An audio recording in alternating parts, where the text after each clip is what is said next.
The honourable member for Windsor, Tecumseh. Thank you, Mr. Speaker.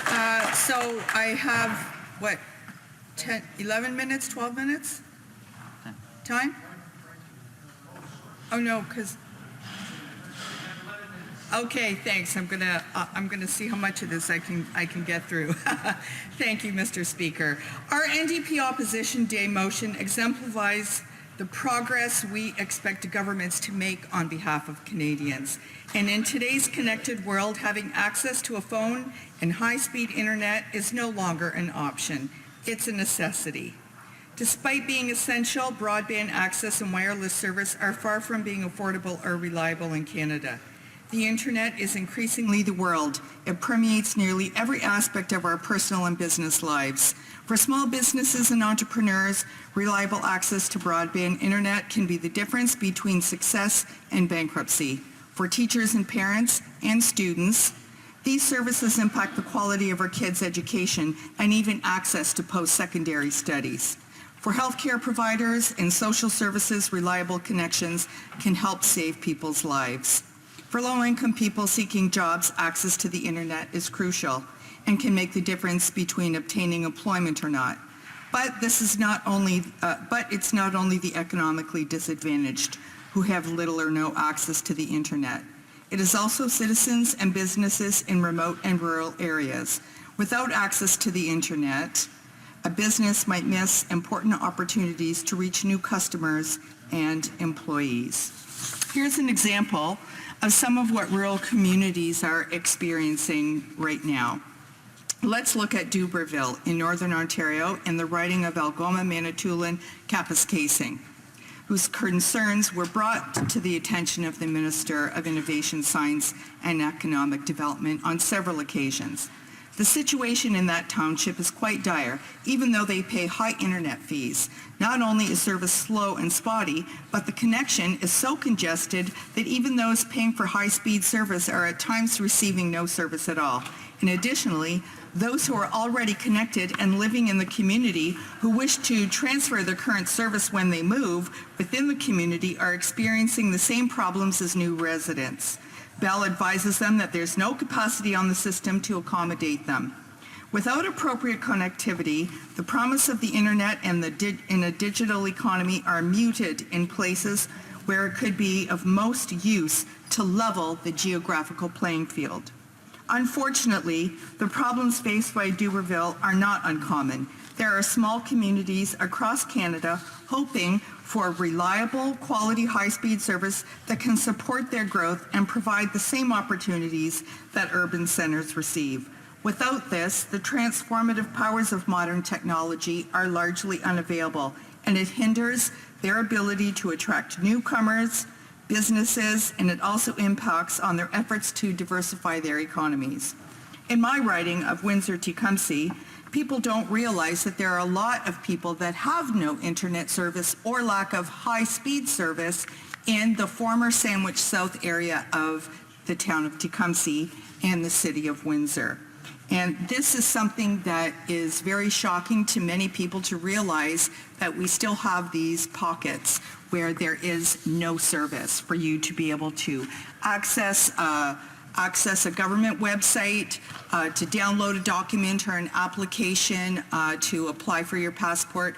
There are a lot of things that create this barrier to democratic services, and it is concerning. Among OECD countries and other developed economies, Canadians pay some of the highest prices for mobile wireless and broadband subscriptions in the world. Consumers are being forced to pay at least more than $20 above average monthly prices of the OECD. Similar countries like Australia are paying 2 times less than Canada for the same plan.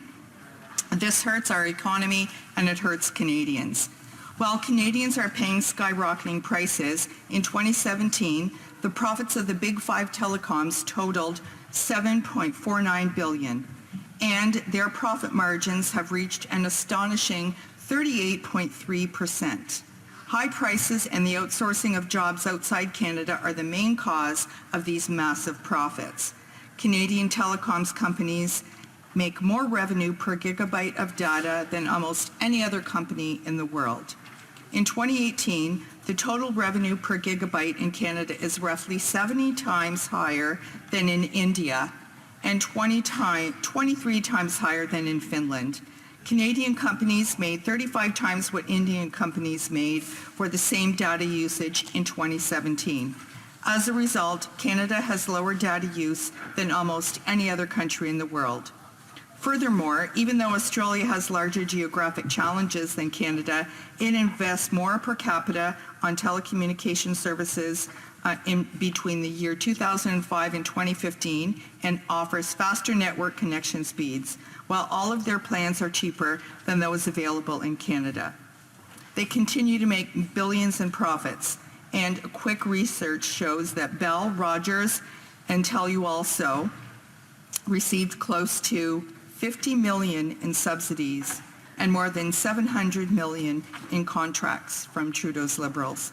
For decades, Liberal and Conservative governments have relied on market forces and supposed competition to determine what Canadians pay for their cell phone and internet bills every month.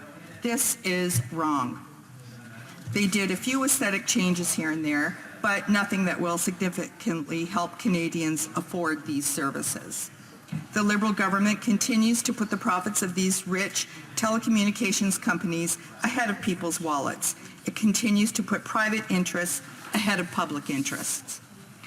Canadians deserve a government that has the courage to stand up to the telecommunications companies and to use every tool available to make life more affordable for people. I know from conversations with my constituents that people are sick and tired of having to live in a country where large corporations and financial institutions get to call the shots. We were brought up to believe we lived in a democracy, yet this belief is increasingly difficult to square with our lived reality. In the real world, democracy and the will of people to take a back seat to the prerogatives of business and finance. In the real world, trade agreements negotiated in secret lock in rights for large corporations and investors that make it difficult, if not impossible, for governments to pursue policies to improve the lives of their citizens. That is why during times such as this, that Canadians need to elect a government that prioritizes the needs of real people. In Canada, the big issue being discussed today, only the NDP has the courage to stand up and to protect your wallet and improve the services that people rely on. And just to reiterate, through our Opposition Day motion today, the NDP will introduce a price cap until the industry becomes competitive to make sure that every Canadian saves money on their bill. Each service and plan, it would be a price cap based on average OECD rates that will be put in place, and this measure will slash telecommunications bills an average of $10 a month. I know that several members in the House today have been very intrigued with how we would do that, so I'm glad to get that explanation on the record, Mr. Speaker. We'll also be implementing measures to ensure the market becomes competitive. Every company will be required to have a basic plan for wireless and broadband that meets the needs of Canadians and is comparable with the lower prices that are available in other countries in the OECD.